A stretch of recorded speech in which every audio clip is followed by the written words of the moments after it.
Bonjour, bonsoir, chers internautes, téléspectateurs, téléspectatrices, auditeurs, auditrices. Comme d'habitude, chaque semaine, vous avez votre émission, le magazine économique à la radio et à la télé, le rendez-vous économique le dimanche soir. Nous allons du côté de Milan, du côté de Milan, pour discuter avec l'économiste agricole de la région de l'Amérique latine et de la Caraïbe, la Banque mondiale. On vient de publier un important document, un rapport sur comment repenser, je pourrais dire, l'agriculture en Amérique latine et de la Caraïbe. Madame Viviana Perego, merci d'avoir répondu à l'invitation.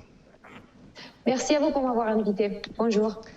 Et une grosse ambition de réinventer complètement l'agriculture en Amérique latine. J'ai bien aimé les systèmes agricoles et alimentaires. Ah ouais. C'est une grosse ambition. Oui, c'est une grosse mission. Le secteur agroalimentaire dans la région est très important pour la région et pour le monde aussi. À vrai dire, il joue un rôle critique dans au moins quatre directions et dimensions très importantes pour tout le monde. Tout d'abord, il est très important pour la croissance économique, la diversification productive et la génération du développement. C'est quand il est très important pour la génération d'emplois, la lutte à la pauvreté et la promotion de l'inclusion et de l'égalité. Et puis, c'est très important, bien sûr, pour la sécurité alimentaire et nutritionnelle. Et enfin, mais pas pour ça moins important, c'est très important pour la protection des systèmes écosystémiques, l'environnement et la résilience climatique. L'institution dans laquelle vous travaillez, la Banque mondiale, a produit beaucoup de documents avec cette situation de Covid. Vous pensez déjà à une reprise. Pourquoi d'abord l'agriculture pour la zone de l'Amérique latine et de la Caraïbe? L'agriculture est fondamentale pour la reprise économique après la pandémie de Covid-19. Précisément pour sa fonction de il y a beaucoup de raisons. Tout d'abord, c'est sa fonction de génération d'emplois. Il y a beaucoup de petits agriculteurs et éleveurs qui travaillent dans le secteur, et donc c'est très important de maintenir ses conditions de vie et son niveau de revenus quand l'économie répare après la pandémie. C'est très important, et spécifiquement pour les nombreux producteurs informels qui travaillent à la région et qui n'ont pas eu accès aux les mesures de sécurité et de protection sociale que basiquement tous les pays dans la région ont mis en place pour répondre à la pandémie. Et donc c'est très important que les secteurs se développent et se modernisent précisément pour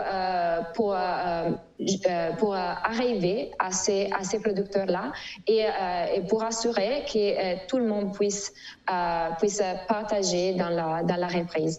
En même temps, c'est très important que quelconque reprise il y ait maintenant, que cette reprise considère les aspects environnementaux et de résilience climatique. Et l'agriculture, c'est trop important pour être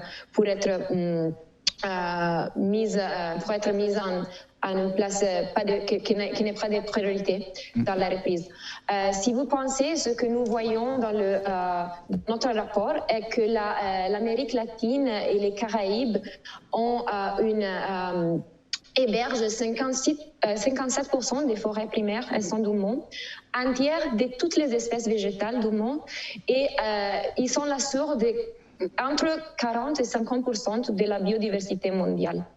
Mais en même temps, l'agriculture est aussi la cause de beaucoup de modèles de production extractifs, des stratégies d'extensification et d'intensification qui ne sont pas viables pour l'environnement.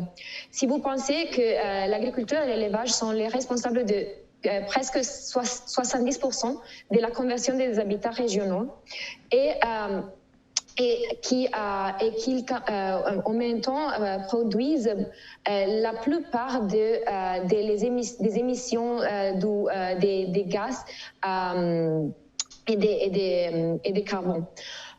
Et donc c'est très important que la reprise considère ces facteurs et que l'agriculture se puisse moderniser en une direction qui soit plus intelligente vers le climat. Ce sont deux caractéristiques principales de la fonction de l'agriculture et du secteur agroalimentaire dans la région. Un autre qui est trop important aussi, c'est sa fonction de préserver la sécurité alimentaire et nutritionnelle.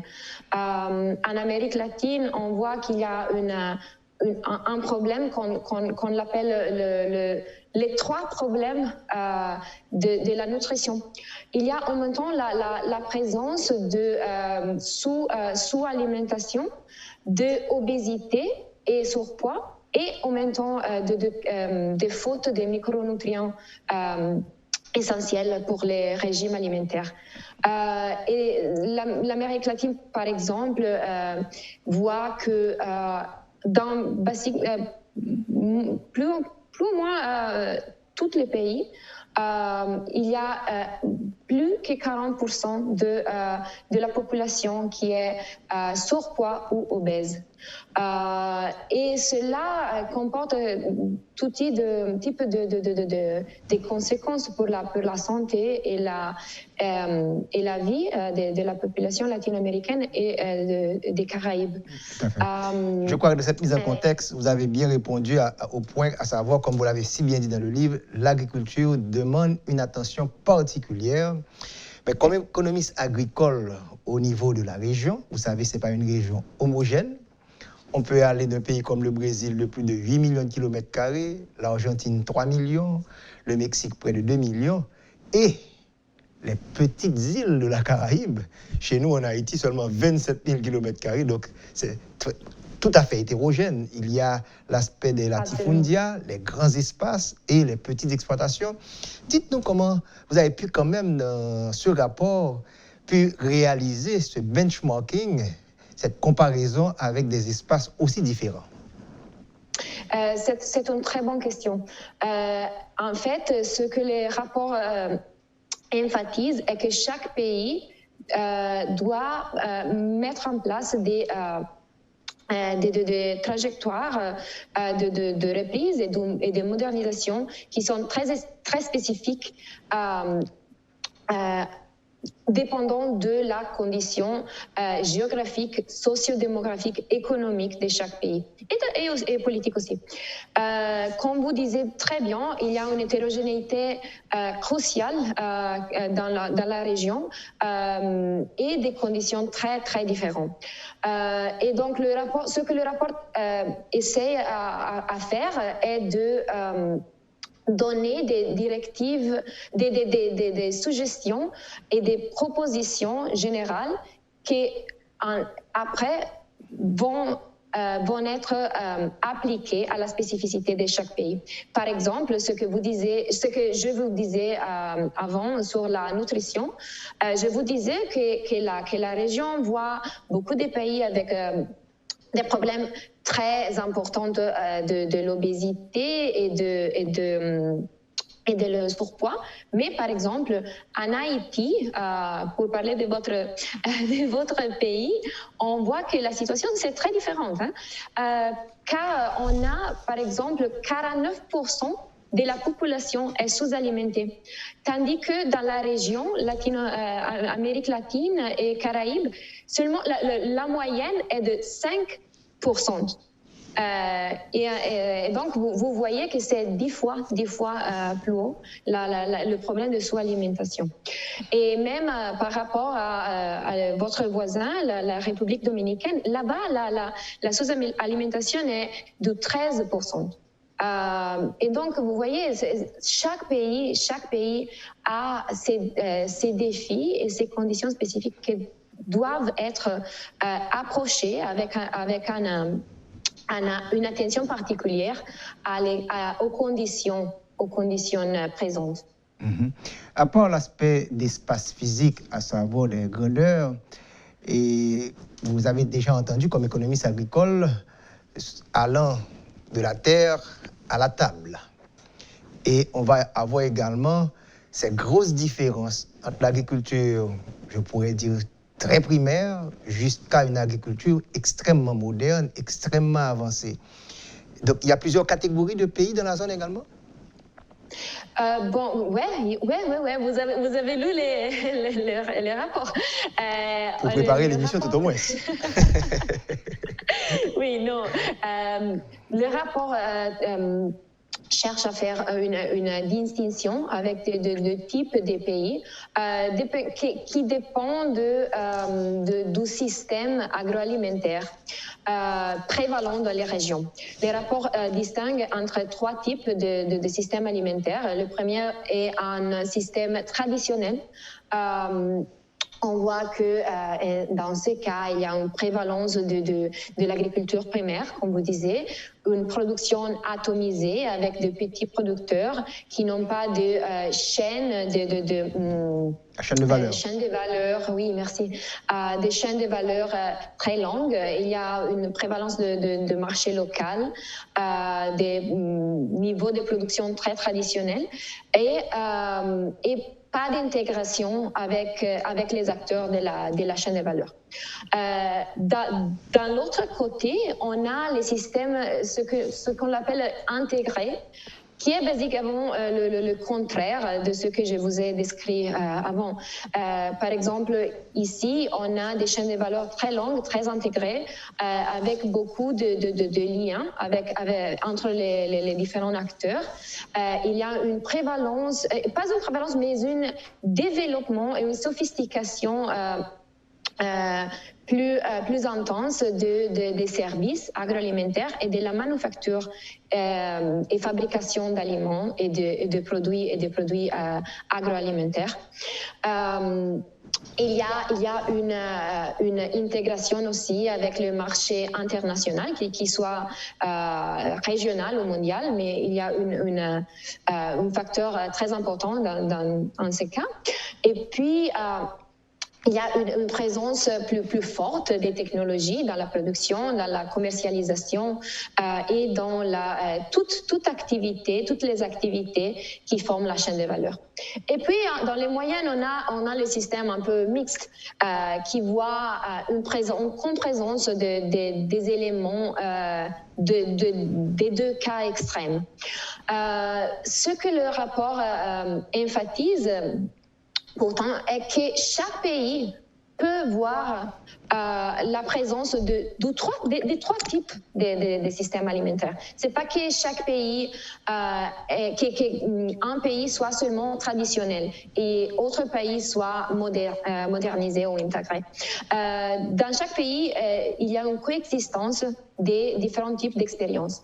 Et cela, c'est aussi ce qui fait analyser l'agriculture très difficile et très complexe. Pas difficile, mais complexe. Dans ces cas. Et donc, ce que le rapport fait est de chercher à d'identifier le système qui est le plus prévalent dans chaque pays, pour voir quelles recommandations seraient les plus appropriées pour la situation de chaque pays. Tout à fait. Vous suivez le magazine économique sur Radio Métropole, sur Télémétropole, le rendez-vous économique. Notre invitée, Viviana Perego, elle est actuellement à Milan, économiste agricole pour la Banque mondiale, un important rapport qui a été publié par cette institution. On prend la pause, on se retrouve dans quelques instants pour la deuxième partie de l'émission.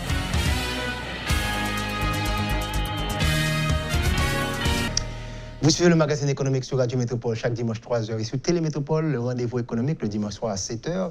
Et cette émission sera disponible sur Internet quand vous voulez. Nous sommes du côté de Milan, nous parlons d'agriculture en Amérique latine et dans la Caraïbe. Notre invitée, Viviana Parigo, elle est économiste agricole à la Banque mondiale. Viviana, merci pour les précisions que vous avez apportées pour nous et sur l'importance de ce document pour l'Amérique latine et la Caraïbe, la région dans laquelle Haïti s'y retrouve. Mais on sait qu'il y a également de grands défis pour l'agriculture, car il y a un mouvement d'urbanisation très intense au niveau de la région. C'est l'une des zones les plus urbanisées, je pourrais dire, dans le monde. Et Haïti s'y met également. Comment on devrait s'organiser, puisqu'on parle de réimaginer totalement le secteur agricole, pendant que des plaines à côté des villes, on en perd. Quelle réflexion vous avez faite? Quelles sont les grandes tendances? Quels sont les grands défis pour qu'on puisse vraiment bénéficier d'une agriculture productive, compétitive, pouvant résoudre les problèmes de pauvreté et d'extrême pauvreté? Oui, l'urbanisation est un des moteurs qui vont affecter le futur de l'agriculture et des systèmes alimentaires dans la région. Comme vous avez bien dit, l'Amérique latine et les Caraïbes sont la région la plus urbanisée du monde. Et donc, c'est un phénomène qu'on doit considérer quand on repense le futur de l'agriculture et des systèmes agroalimentaires dans la région. L'urbanisation porte beaucoup de changements dans la façon dans laquelle on voit le secteur. Par exemple, à mesure que les pays s'urbanisent, il y aura une importance plus prononcée des types d'emplois qui ne sont pas dans l'agriculture primaire, comme vous disiez. Par exemple, on voit que les pays les plus urbanisés ont un pourcentage des emplois dans le secteur des services agroalimentaires et des fabrications d'aliments qui est en croissance. Et c'est là aussi porte de modifications dans la composition des emplois et des habilités et compétences qui vont être requéries de la force de travail.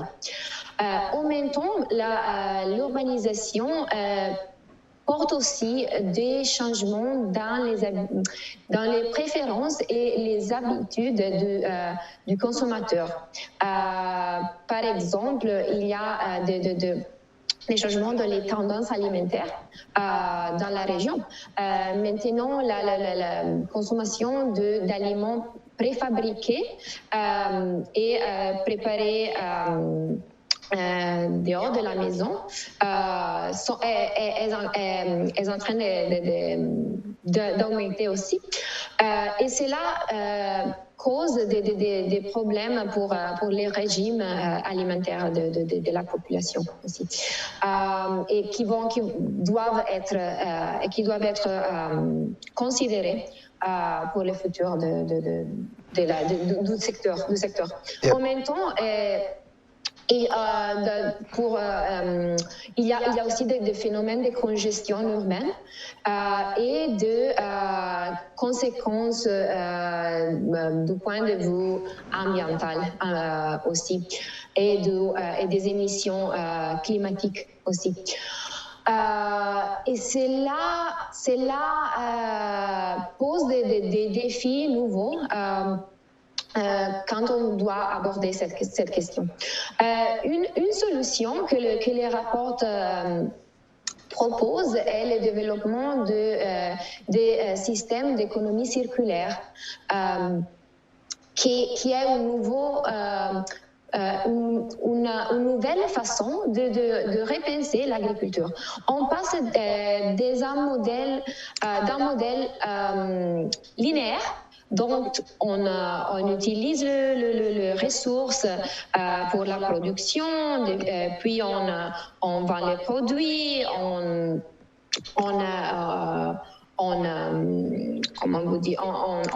tire les ressources, on les utilise, à un modèle nouveau qui est circulaire. Donc, on réutilise, on donne une vie nouvelle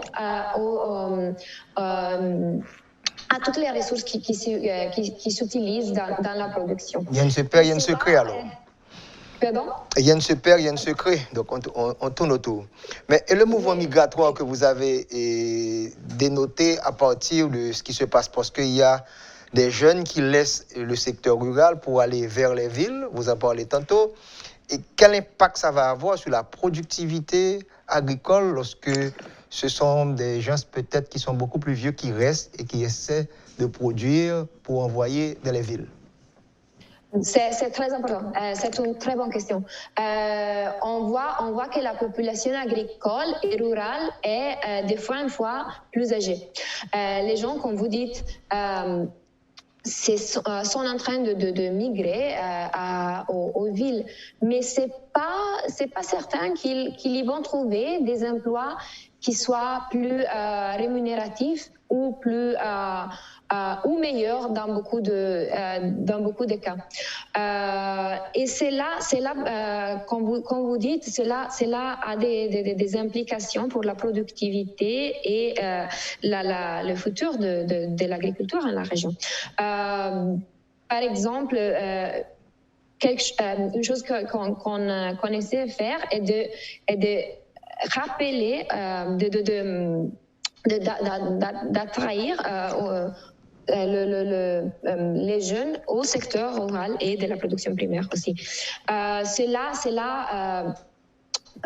par exemple, peut être fait avec des stratégies technologiques qui puissent être plus attractives pour une population jeune et plus qualifiée aussi.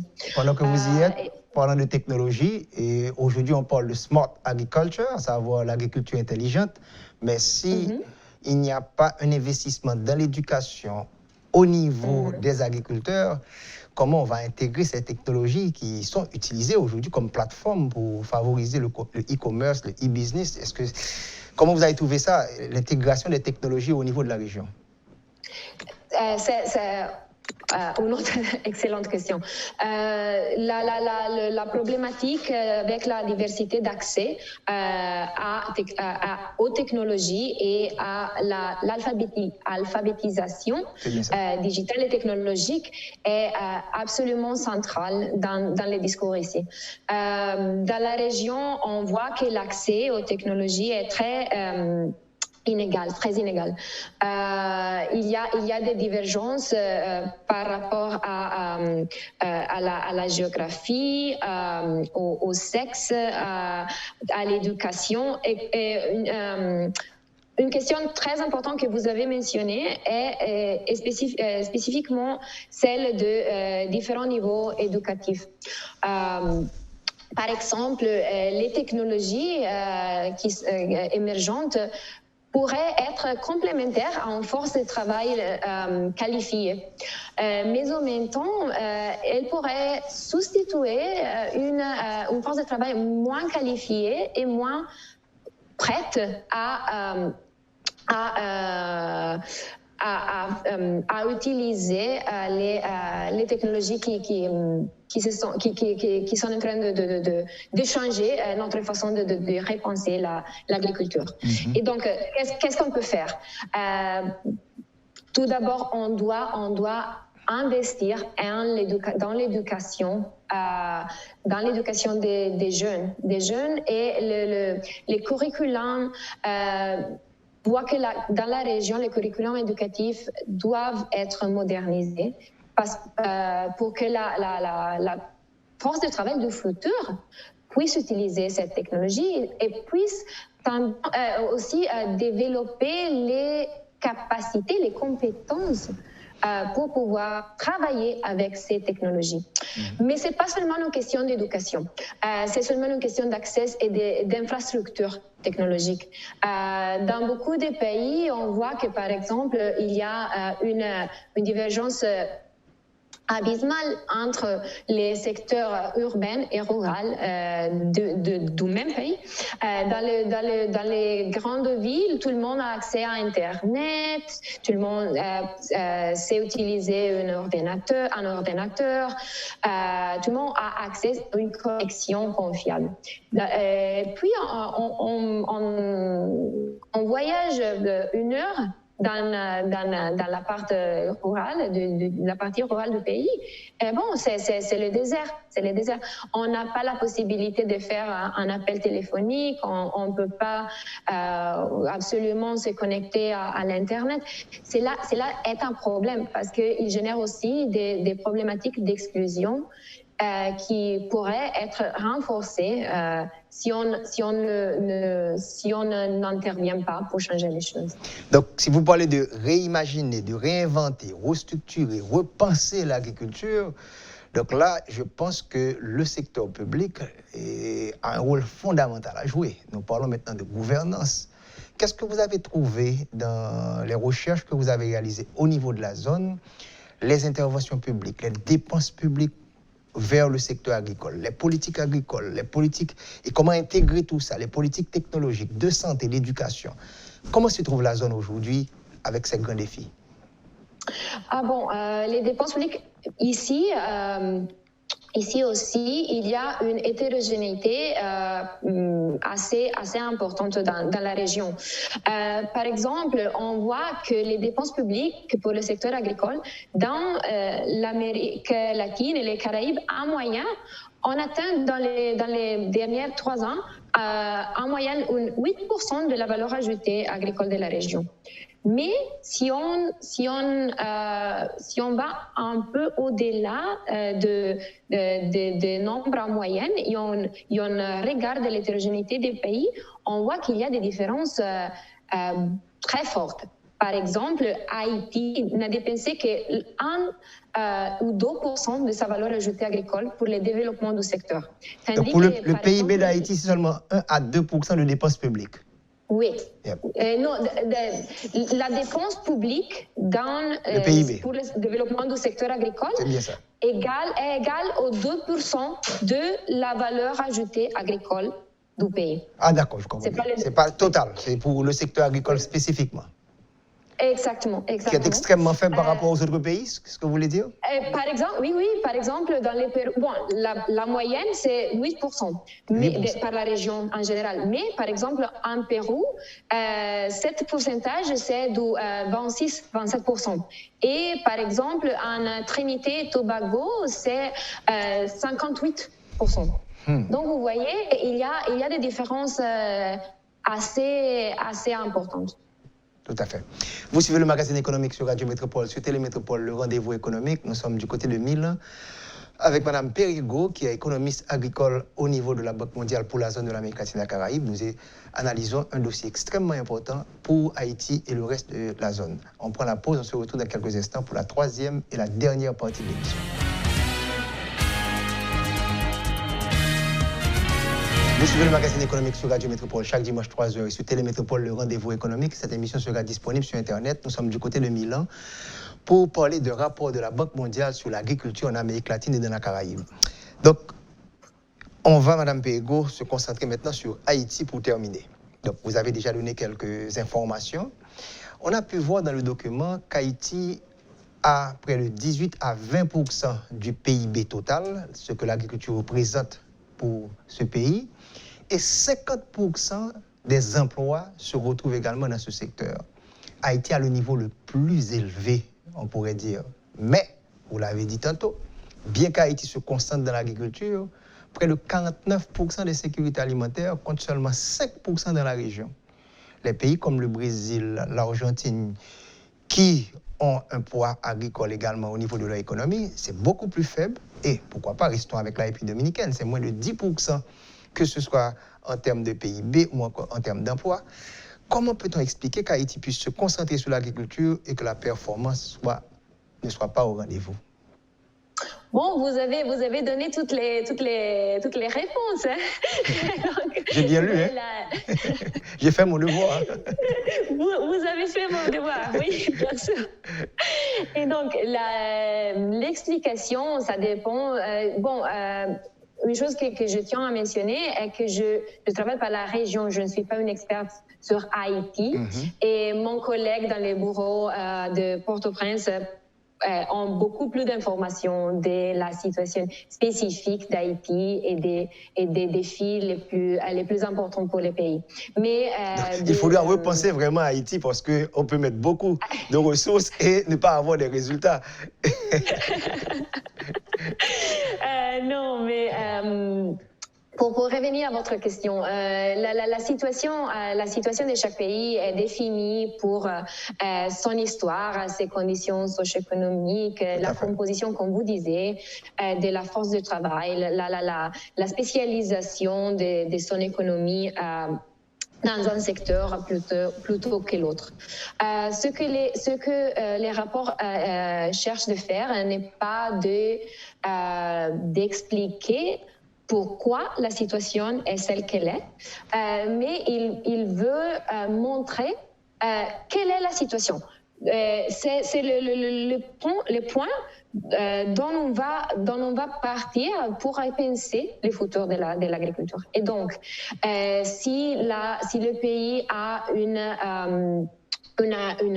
partie de l'emploi qui est dans l'agriculture primaire, qui est égale aux 50%. Donc, cela sera une occasion pour repenser la qualité des emplois dans l'agriculture primaire. Et à mesure que le système se modernise et qui suit son trajectoire de développement et de croissance, qui est très spécifique et très unique aussi, comme celle de chaque pays. Et donc, ce sera une question de voir comment favoriser la création des d'emplois de qualité dans les secteurs secondaires et tertiaires du système agroalimentaire. Et comment faire, par exemple, pour intégrer des technologies qui puissent complémenter et non pas substituer les emplois de qualité.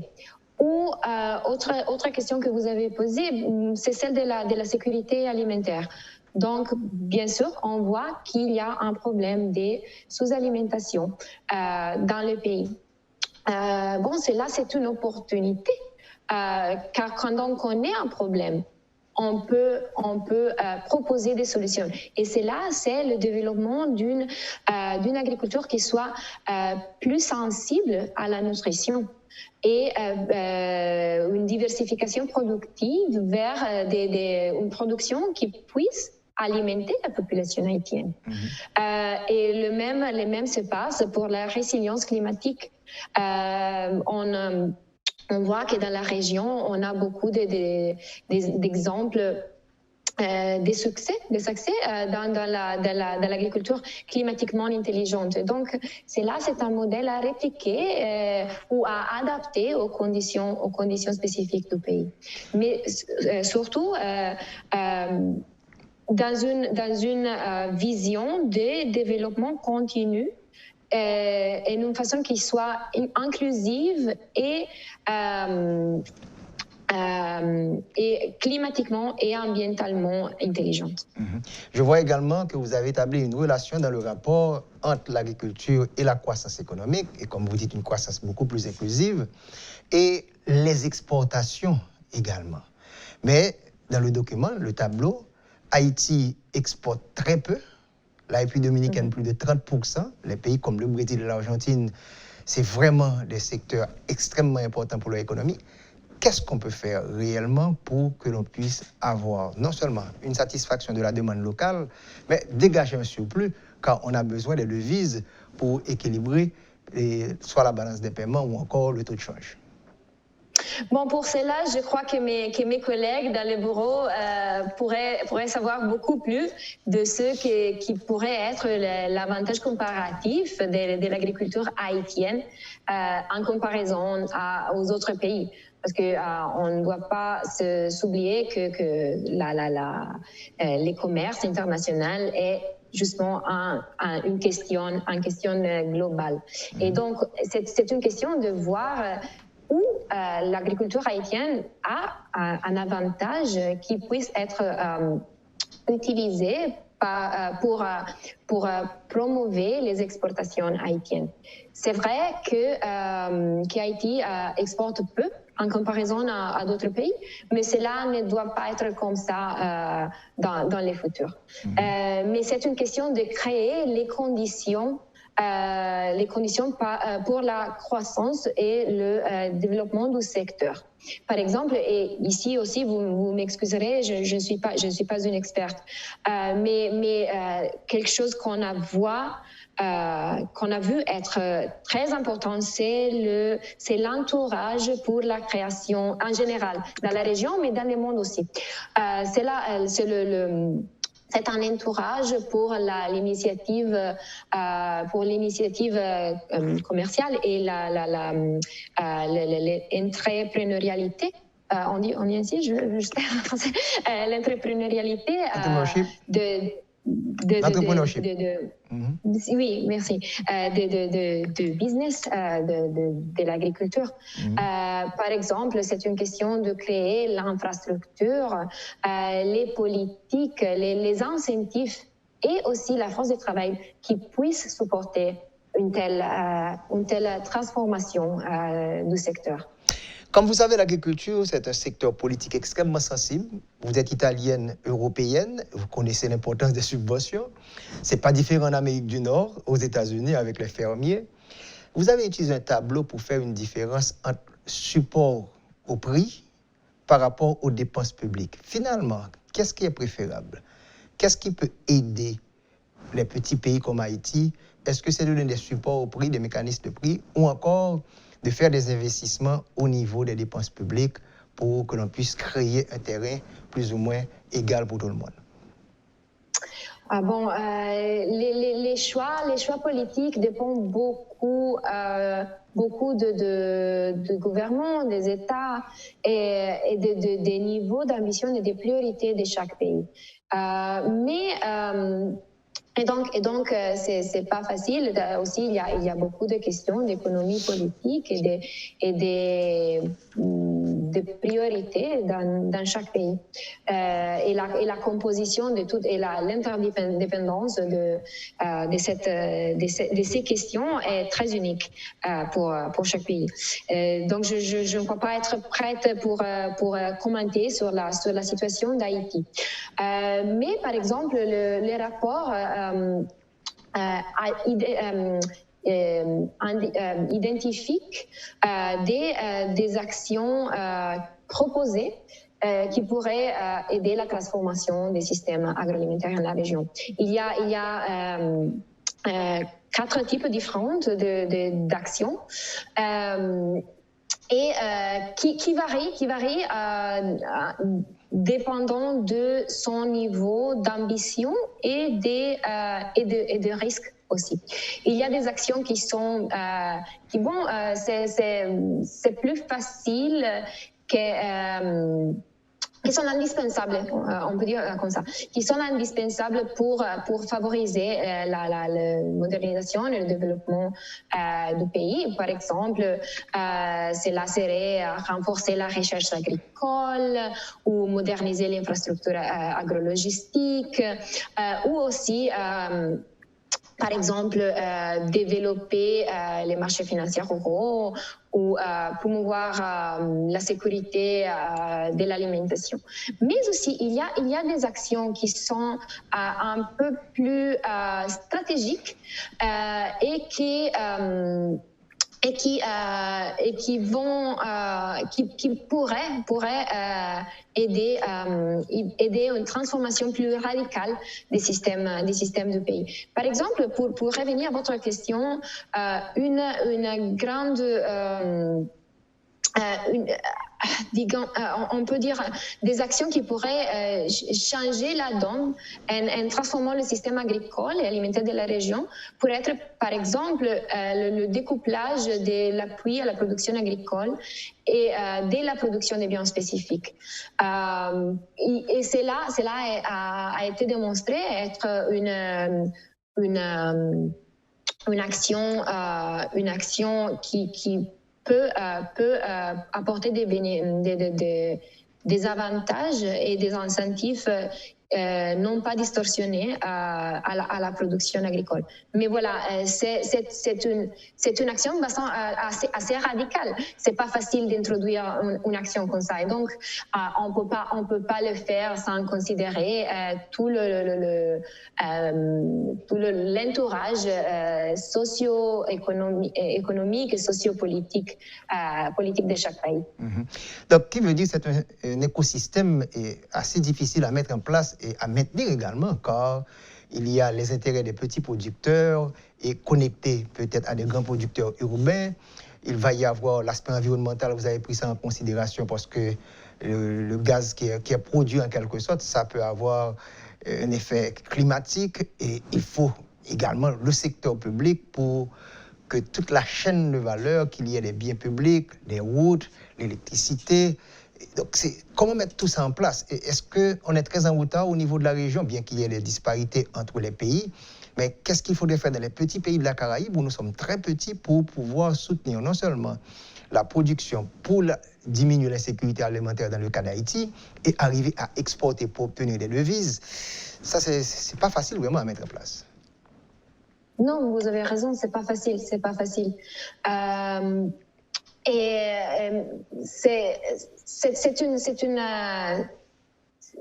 un parcours et aussi il y a des actions qui sont, comme vous dites, absolument une prérogative de l'action publique. Et c'est quand on parle de biens publics. Je sais que vous êtes économiste, donc vous comprenez très bien les conseils, mais pour le public qui nous écoute maintenant, c'est quand un bien public est un bien que le secteur privé ne peut pas produire ou offrir de façon efficace et optimale à niveau social. Et donc, comme vous dites, c'est la question de l'éducation, l'instruction, cette grande infrastructure. Et donc, là, ça dépend, ou la recherche aussi, peut-être. Et l'information, les systèmes d'information, ce sont des actions pour les secteurs publics. Mais il y a aussi des autres actions qui doivent être, qui peuvent être offertes plus efficacement par les secteurs privés.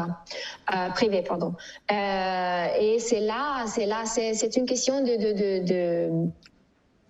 de comprendre quel est l'équilibre entre une action publique qui doit être prominente dans certains secteurs et aussi l'initiative privée qui puisse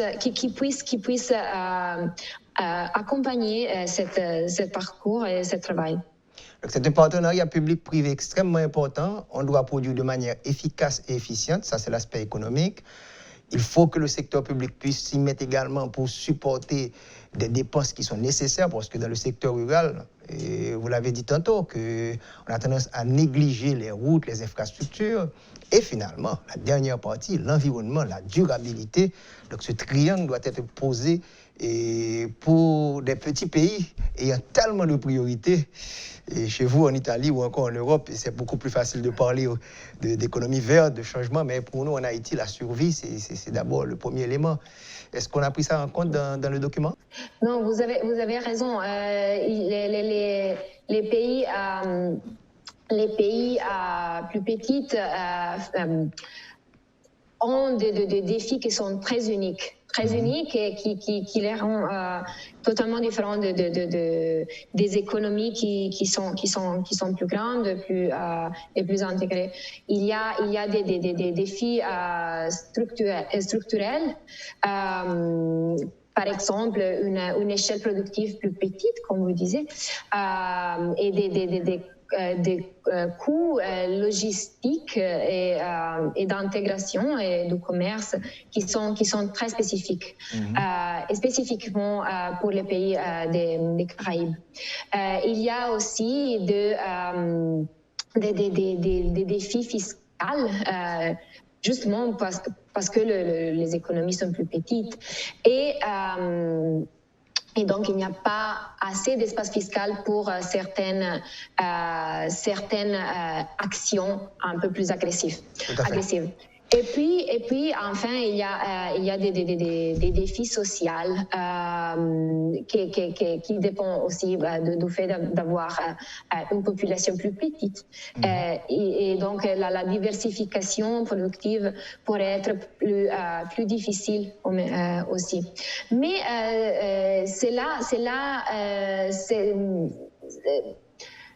c'est une situation qui devrait être attendue avec un support politique très fort.